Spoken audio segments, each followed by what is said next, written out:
Catching up on the top 5 biggest news stories in professional wrestling today. Stay tuned. Ladies and gentlemen, thank you once again for tuning in to another episode of Generational Wrestling Podcast. As always, is yours truly, the 28-year-old pizza go of the franchise, aka the showstopper, better known as the GOW's resident tribal chief. And with me, as always, I got my tag team partner, my brother, my family. He is the flyest in the room, Mr. 1, 2, 3. Pin that ass down, K Breezy, aka EC's resident Isaac Hayes, King Tuco in the building, bro. What's going on? Man, right now the Celtics putting a whooping on them, the Milwaukee Bucks right now, boy. Them boys playing like they want to advance to the playoff and through the playoffs finally, instead of always losing out. But other than that, man, the world of wrestling, man, that's what's going on, man. Yeah, man, that boy Marcus Smart, man, he took a hell of a face plant earlier, man. So glad He to see back he's out still there. in doing this Yeah. thing. All right, let's see. Leo, what's good, bro? He says, what's good, y'all? Leo. Yeah, my brother got Ramona Ring. Ramona Ring. I don't know who Ramona Ring is. Too cold. Oh, Roman. Roman Reigns used glove last night. Went home happy. I'm All right. about to say, like Leo naming new people. I, Nah, I that was like cool. Ramona Nah, Ring. he sent Like, the pictures. I responded that today. Yeah, that was cool. okay. I see the franchise. I'm bad at when it comes to checking messages, much like my emails. But with that being said, too cold, man. Let's talk a little bit of news of wrestling. All right, so first up, man, we got Rhea Ripley laying down the law to WWE legend, the Hall of Famer Beth Phoenix. So pretty much, man, the story behind this goes: Rhea Ripley, she ended up responding to a tweet that Beth Phoenix had ended up putting out in the kayfabe, of course, showing her displeasure of one of her favorites, Rhea Ripley, now in the Judgment Day group, alongside her husband Edge and Damian Priest. And long story short, man, Rhea Ripley says, "Hey, look, Beth is one of my favorites. Beth is a dream opponent, but she's gonna have to put her emotions to the side, because if not, we can go ahead and settle that thing in a ring anytime, anywhere, any place." Tuco, we talk about the Divas era a lot. We talk about some of the women that's come up through there, man. Some of the true gems. Beth Phoenix is still one that, was one that still is one that Glamazon. Nowadays, you see what wasn't so popular back in the day, and that's, very super strong, physically built women. Wrestlers now, right? Hmm. That's kind of become the thing now. Rhea Ripley, Beth Phoenix, if it were to happen, is that a match you would care to see? I mean, if there was a different storyline, I don't know if Edge is going to be villain enough for his wife to get beat up by Rhea Ripley. Uh, but then again, I don't know. Vince could be crazy enough to do it. So I different story purposes. Yeah, I would love to see it. But for what they're doing right now, it depends on how they depends on how they do it. Next up, man, we got Kevin Owens, man. Kevin Owens. He had a lot of praise for Triple H. Recently, Isaiah Swerve Scott was on Chris Jericho's Talk Is Jericho podcast, and he, pretty much said that Shawn Michaels is the reason he got the push eventually. He did it in NXT, but he had a little bit of, a little bit of friction with Triple H. Triple H didn't necessarily see him as one of his guys per se, but Kevin Owens went on to say this: nobody has done more for me in my career than Triple H. He said that is his experience, the game, is the kind of person that wants to give others a chance. And he kind of, had some words to say against people who, Triple H has had the reputation of burying people. We talk about the whole King Booker and Booker T thing back in the day, and so on and so forth. And Triple H kind of like the John Cena before John Cena. But then he says, you know what? Hey, aside from Triple H, he says he still has a lot of things he wants to do in WWE. He still wants to have fun matches, but he also got some unfinished business with the tribal chief, Roman Reigns. Roman Reigns is said to be doing reduced dates during the summer. And the question is, who will defeat Roman Reigns? So, Tuco, man, first things first. What are your thoughts, man, on the high praise from Kevin Owens to Triple H, and pretty much saying, like, hey, look, Triple H is the reason I'm here, and he's one of the reasons I'm still here?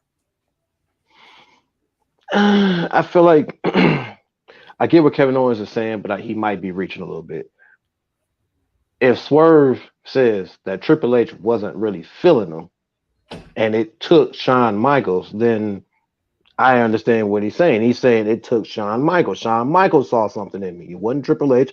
So if No, he's no, not no, getting no, put, no, no. Swerve said that that Triple H wasn't feeling Swerve, but I would. that's what I'm So no. saying. That's what I'm saying. Oh So yeah. if Triple H wasn't, so if Triple H ain't feeling Swerve, cool. But if it, so Shawn, but he's saying Shawn Michaels was, gave me the opportunity. Shawn Michaels saw something into me, Yeah. and him seeing something helped Triple H see something later on as time went on. All right, well, you know what? So yeah, I could see him. I don't have a problem with what he's saying. Is not if he didn't say anything to disrespect Triple H, Kevin Owens is reaching, um, because obviously, yeah, Kevin Owens played a big part for you, and he played a big part for a lot of other guys. But there's some guys, man, that maybe he did overlook, and it took somebody else to see what he can do. But eventually, Triple H came around, he saw it, and so that's not a problem. But I think Kevin was just reaching with that one. There was really no. I can see, like I said, Swerve was dogging Triple H, like, but given, like, okay, and then maybe I could see Swerve, Kevin Owens maybe, saying a little more, but man, there was no purpose for him saying that, pointing that out. If it was pointed out to be towards Swerve's comment, because I don't think it was warranted. If it again, I mean, Shawn Michaels has an eye for a guy like Swerve. He's not too far from what Swerve used to be. Maybe not as acrobatic, but he's definitely athletic. So yeah, man, that's the cool points of having a guy be your best friend to the guy that's running the show. Speaking of, man, let's talk about that because we talk about the success of the NXT Black and Gold brand, and we see how it elevated from literally being just a game show and just a bunch of hokey shit to it becoming a legitimate third brand to the point to where the powers that be, they had to go out of their way to make sure people called it a lateral move and not a call up to the main roster. But we all knew what it was. It was a call up because we knew that they never viewed internally NXT Black and Gold brand to be a true third brand. Now, you and I, we talk about it now with the whole NXT, the last, not takeover, but stand and deliver. How we like, damn, man, if they would have gave this amount of attention to detail and give a fuck to the Black and Gold brand, Mm, look right. how great those takeovers were. Now, imagine if you did it to the level of give a fuck that you just did with this standard deliver through the roof, through the roof. So my thing is with you, man, too cold. Do we see What's standard NXT deliver? the one that just happened? When did WrestleMania. that? Oh, that. I mean, it was okay. I'm saying, That I just wasn't. said, I just say the I, shit was great, but I'm saying production wise, you seeing the true difference and give a fuck. Well, the only difference I saw was the lighting. that was the only difference, man. It just looked it brighter, and they had it in a different arena. But takeovers have always been in a good arena where they had 15 thousand people going crazy, which always made it feel like it was in a big stage. So I didn't really think they did anything different. Only thing different is it's more bright and colorful. Other than that, NXT, the Black and Gold brand was more intimate. It gave you that fight feel when it gave you the lights dim more on the ring, where it made you focus on what was going on in the ring, and you could see the crowd and the silhouette. Like, I didn't have a problem with that, man. I actually liked that. It made me focus on what was going on. But just hearing the people, react to what was going on is what made it so special. The honestly, man, I don't think Vince was against NXT becoming as good as it was. I think the problem he had was that it was better than what he was putting out. And that's Mhm. why I don't think he wanted to promote it the way he did. But also, it was that cockiness of not having an AEW, and of course, being the only company that's really mattered in wrestling for so long. It was an arrogance that was on his part. And um, I feel like more of that's just what it was. It was that NXT was outdoing not only story wise, but character wise, character development. I mean, yeah, it was a developmental, so we got to watch these guys come up, but it was like, damn, they're putting on. You can watch an NXT takeover, and let's say out of the 5 to 6 matches that you had, man, 4 to 5 of the matches were at least 4 to 5 star matches. Just good quality matches where you didn't have a whole lot of BS, things going on, or You just saw people being athletic and gifted in what they are meant to do. And they still did their entertaining stuff, but at the same time, you marveled at what some of the stuff that they did. It's will it ever get back to there? No, because obviously, again, WWE is something different now. But ooh, he took it hard fall. Um, but I wish he would have given it that much care. Um, maybe if he'd have gave it that much care, maybe the main roster and just the way things were done there would be a little bit different. All right, man. You know what? I kind of had like a format for the show, but man, I kind of feel like, man, just shooting the shit and free flowing, man. Hey, fuck the bullshit. Let's get right into it, man. All right, so you were telling me, and we're gonna jump back and forth a lot here, y'all. So kind of bear with us. But so you were telling me, man, about some complaints online about the whole Darby Allin Jeff Hardy match, and of course, man, this seems like ever since Easter, we've been getting complaints, and then also Tony Khan has been Man, that's responding to because complaints people about people thought bitching That's and because moaning. people saw Heyman Page get put to a table, put Well, Jesus through a hold on. table. That's all that was, man. Hold on. People There's more. people just There's more. There's overreacted, more. man. Jesus caught But a there's dead more. eye on the outside through a table. But there's more. Fuck all that. And then Tony Khan also had to address the fact that people have been bitching and complaining that there's been too much blood on these AEW shows. And I want to ask you, what's your opinion about that? Because for years, people have been clamoring about to the fact that they missed the old WWE, WWF, where you had certain matches that warranted blood. How did this person get cracked in the head 10 times with a chair and don't bleed? Just certain things didn't make sense. And now you got people bitching and complaining that it's too gory, it's too much quote unquote blood and guts. But these are the same people at one point that wanted the hardcore stuff. That wanted that ruthless stuff, that wanted the ruthless aggression, that wanted that ECW type vibe. And now you kind of get it in bits and pieces. And this is still tame, ironically, compared to a lot of shit that happened in the past. This is still tame. My response to that is those are the casual people that are starting to watch AEW and just like, oh my God, that's too much blood because you're not used to seeing it on WWE. And two, they have somewhat of a point. When they do have blood, it is a bit much. Uh, it is a bit much. So I do understand that, but man, I think you just got a lot of newer people who gotten tired of WWE, who are looking at AEW, or looking at some of the stuff and they're seeing what they're seeing, and then they're just, oh my God, is this? Oh my God, is that? Oh my God, Darby Allin's pretending to be Owen Hart. No, the fuck he was not. Hey, look, I'm sorry. People Now, please complain, man, explain because that to people like me who don't understand where they even got that fucking comparison from. Please so explain to me because Darby did the Swanton bomb off the ladder to the outside. And somehow, some way, somebody started something where I don't even. It was just going because people were just like, I saw the post and it was just like Wrestling News or somebody like that posted it, how. Right. and you just had people responding to it like, really? Like, where did you like? How did you get those two together? How did you put that together? Like, people are asking, like, where is your common sense of thinking? Like, that had nothing to do with what happened to Owen Hart. Owen Hart fell from the rafters due to faulty equipment and hit a ring post. Darby Allin did a damn swanton bomb off a ladder to the outside. I don't get where that coincides, and I'm guessing because he did it in the Owen Hart tournament. Oh, that was disrespecting Owen Hart. How was that disrespecting Owen Hart? That had nothing to do with Owen Hart. They made that match because of Darby Allin and Jeff Hardy crazy asses.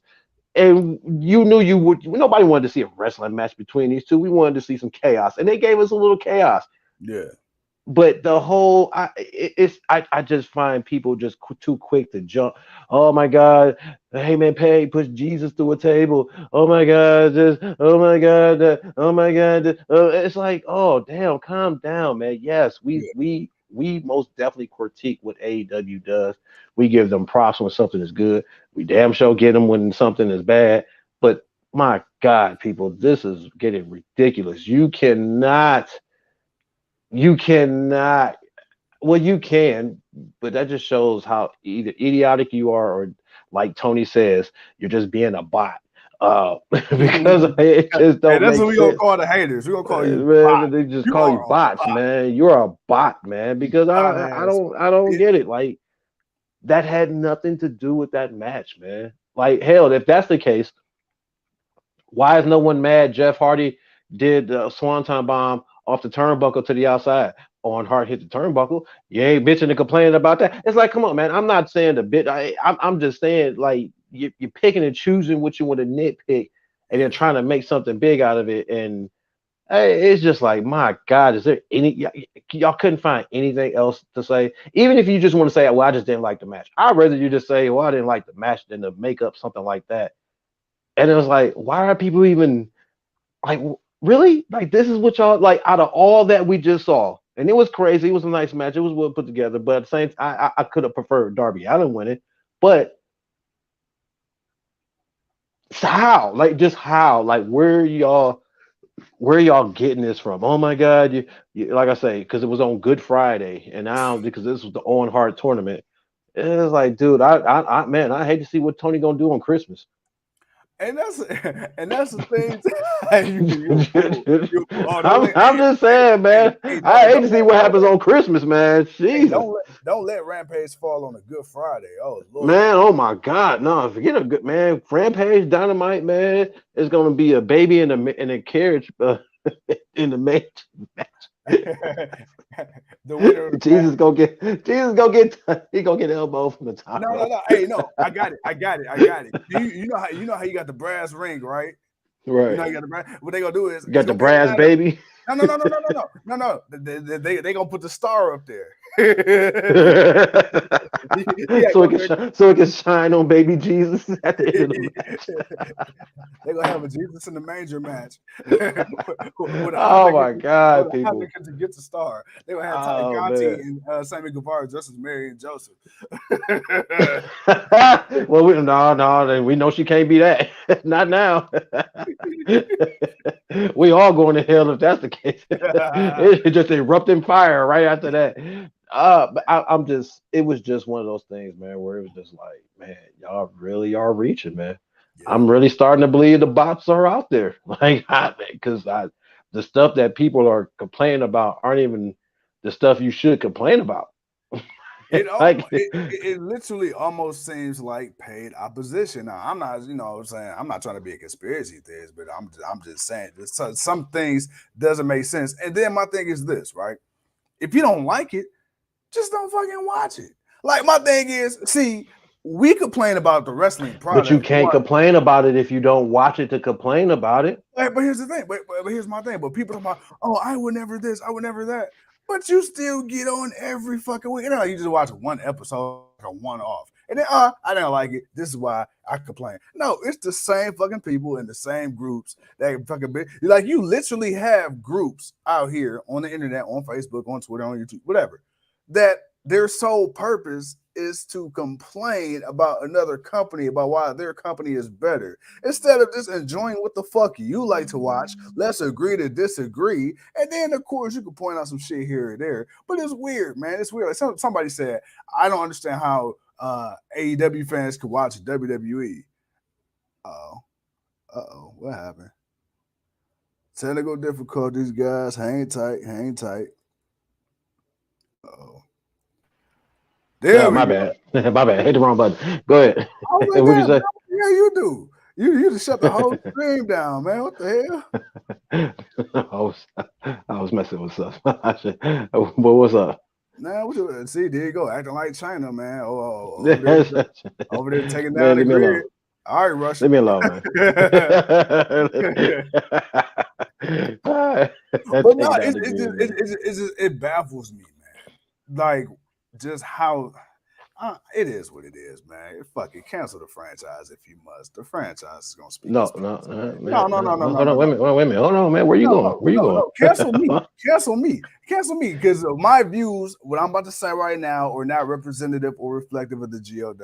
This is strictly DJ the motherfucking franchise hollering at you. All right, this world is pussified. It ain't nothing but a bunch of walking, talking pussies. Okay, like y'all cry about every goddamn thing. Y'all cry about every fucking thing. Y'all will sit up here and play Grand Theft Auto, run over prostitutes, shoot them up. Y'all will sit up here and play Call of Duty, fucking get shot in the ass 10 times. Y'all will watch all these goddamn Quentin Tarantino movies and all these thrillers and killers and shit. Hey, hold on, time out, bro. Hold on, man. You gotta leave Quentin Tarantino out of it, man. You gotta leave Quentin Tarantino out of it. I fuck with the Tarantino. I fuck with the Tarantino. He only got one more movie to make, and he out the game, man. One more movie, he out. I fuck with the Tarantino, the Tarantino, the Tarantino, you know, and the James Gunns and all them. You know, I fuck with them. But my thing is, you know, this world is getting pussified in a minute. You ain't gonna be able to do or say shit. It's like, god damn, everybody. It's nothing but a bunch of soccer moms and pussies on the internet. That's what's going on. That's what it is. And if you offended, this is what we're giving you at 5:30 in the afternoon, ladies and gentlemen. Yeah. Soccer moms and pussies. Soccer moms and pussies. You beta ass bitches. All right, yeah. You make sure you hit the editing room on this one, man. It's too early, man. You got to say that for the GOW after dark, man.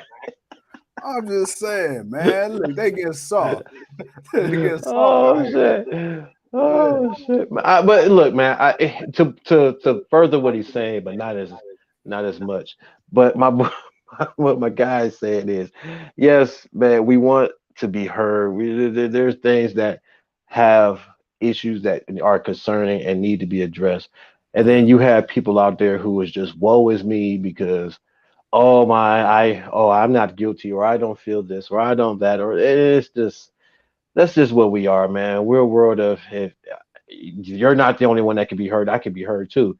Well, you know, and it's just people just want to be heard. People like misery loves company. You know what? I found it. I apologize. You know, sometimes, you know, it's the recluse kid in me, man. You know, that it's the little motherfucker that got, you know, trying to shoved away in the dark, cold room when I wasn't able to speak.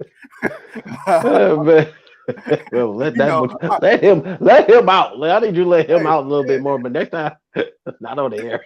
Just let him out. Let him out on the video game or something. I'll never shoved in the room. I ain't like some of y'all. But anywho, so my thing is this. This is what I meant to say. Long story short, okay. Minus all the cussing and the vulgarity. Now, I feel like we in a victim culture, right? Everybody got to be a victim. It's like, who can get offended more? You know what I'm saying? Like, bruh. It's like too cold. I hurt my arm. And you talk about, I hurt my arm and my knee. And my ankle. Ouch. You know what I'm saying? I didn't ask you about your fucking ankle or your knee. Ankle and my back, huh? You know what I'm saying? You know what I'm saying? I was going to say your back, but you said your back. And your back. You know what I'm saying?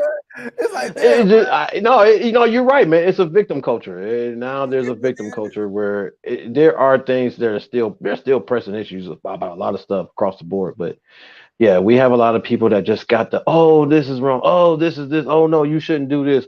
But while they're doing that, man, you know, they're skinning a cat. And, you know, they're doing something. They're just doing something horrible, man. Oh. Right, man. Hey, you got people like that, man. They're sitting up there killing alley cats and shit, but talking about how you should live. People are hypocrites. All right, that's just what we are. We're hypocrites, and don't get no sex. Well, that's bad for them. But yeah, man, you just I don't know, man. Wrestling, like I said, there's always been things to critique, but I think now more on just kind of getting back on topic here. As far as what that pertains to wrestling, is that people are just so used to WWE. No matter how bad certain things are, no matter what you're tired of, people will still consider every and any damn near almost any and everything WWE is doing to be always great. They great. Oh, they the first one. Oh, this person is only big because of this.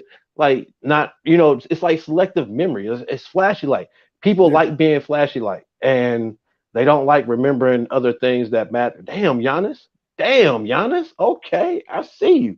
And that's just where it is with some folks. And you have others who they see it.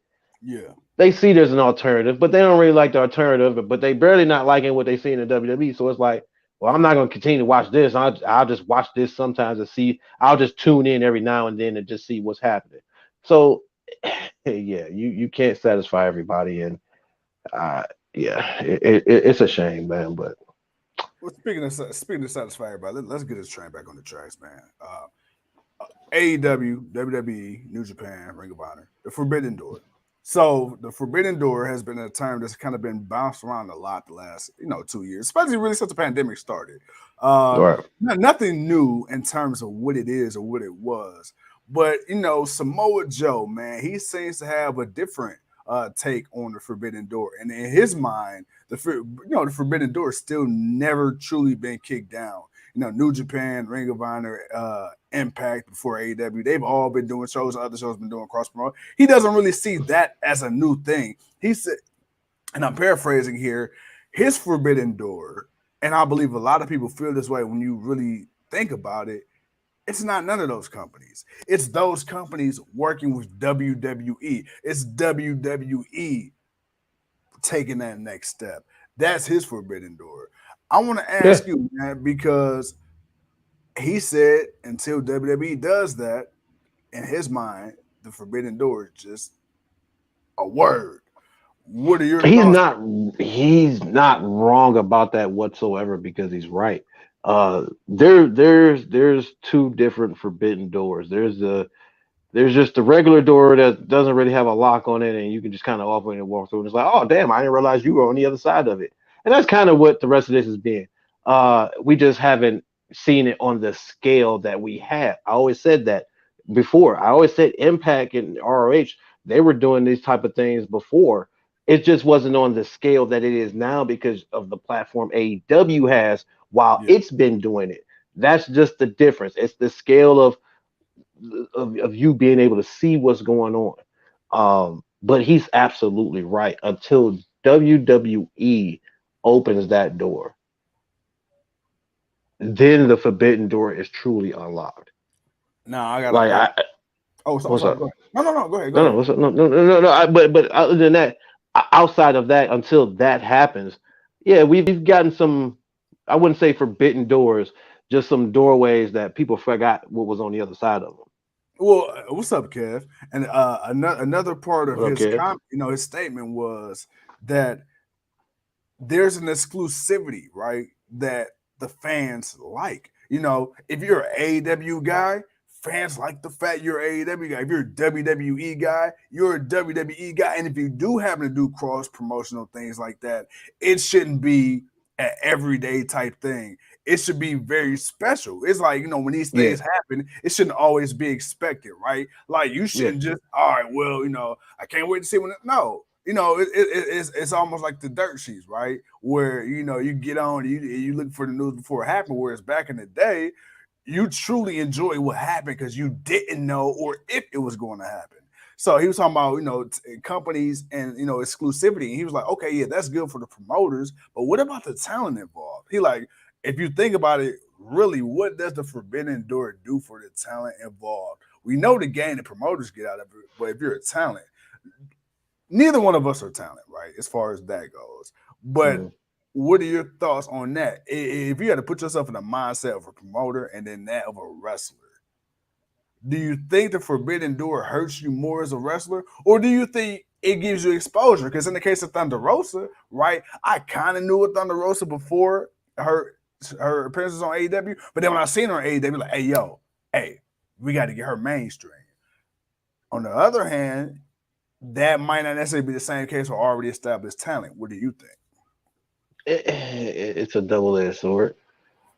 He's not wrong, but it is a positive and a negative because you give people opportunities from another company to be seen and make a name for themselves, while at the same time, that spot being taken up by someone else to get an opportunity to come up and get their name out there. So, and then storylines, direction. So I can understand where he's saying what he's saying as far as the wrestler standpoint, as far as let's say you're in the middle of a storyline and things are going good, and all of a sudden an opportunity comes to do some cross promotion, but they decide to put your story on the back burner, but then they decide to do the cross promotion, but the cross promotion ends up lasting for like 3 to 6 months. I can understand that, that aspect of you getting ready to go through something, but because this bigger thing came on that can be a bigger money making thing, so now you're on the back burner, so now you're just doing regular matches, and then you kind of get lost in the shuffle a little bit, or you just don't, or it just takes a little bit longer to get to your thing. Um, it's a like I said, it's a positive and a negative. Um, Either way you want to look at it. But no, I don't think he's wrong. I think he's right with everything that he's saying. Um, yeah, I know we got loose with the term forbidden door because we haven't been able, because again, it was never on this scale. And to Mhm. have the fluctuation that we were having, yeah, it was the key, it was the key thing and the best thing to say. But the forbidden door, there's the, and then there's the WWE's door is the forbidden door. And he's not wrong. It shouldn't be as much as it was, but I think for the pandemic purposes, it served a better purpose for the wrestling industry because while other companies really couldn't do much, AEW found a way to do something. And not only did they find a way to do something, but they were letting other companies let their guys come on so they can continue to make money and continue to do stuff. So for me, that's more of what it was. And while doing that, we got to see some nice, interesting matchups. We got some cool storylines.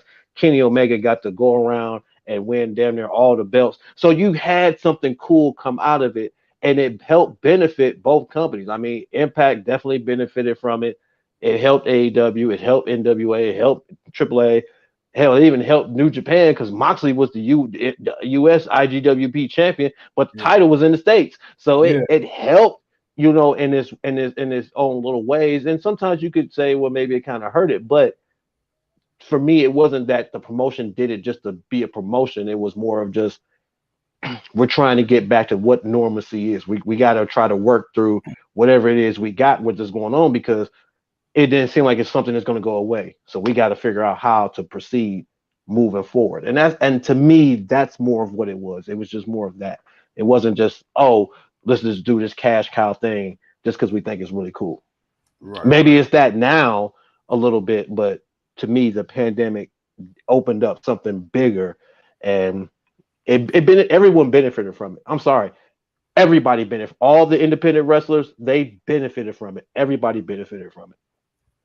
Well, Tuco, man, I want to tell you, I benefit from your friendship, and your friendship has allowed us to do the GOW, the Generation Wrestler podcast, going on 3 years strong. July 15th of 2022, baby. We out here, Man, man. It's on like a pot of naked bone, man. We've been thugging it, you know what man, I'm saying? We've been doing the damn thing. We ain't gonna keep the people too long. Just want to give people a over little Sunday 500, over 550 episodes.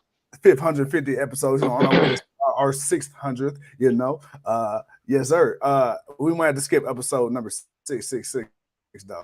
That's just it's on that shit. That will be That shit the ain't that will sister be the here. unspoken episode. That's how I'm gonna label that one. That's gonna be the unspoken episode. You'll know what number it is when it happens, when it's up there. You're like, what the hell is the unspoken episode? You'll know why. Hey, We at won't the speak of it. hey, We'll just do look, the episode. they will go into the archives 20 years from now. The unspoken episode. Ooh, what episode is this? Ooh, what is What the hell is this? What is this from? hey, Oh man, but we got a while before we get there, so yeah, man. you'll see it when we get there. Hey, man, I Oh think it's man. a thumbnail. I might put a pentagram with a triangle in. No, no, no, no, no, no, no. No, I'm gonna stop you right Hey, now. hey, I'm gonna hey, stop you right now. hey, I'm gonna stop you hey, right now. hey, look, when we did, they go like, damn, I knew they was in the Illuminati. No. Say them right bastards. Like, all that time he spoke against the system and he was in it. You could have been helping people. You could have been pushing people.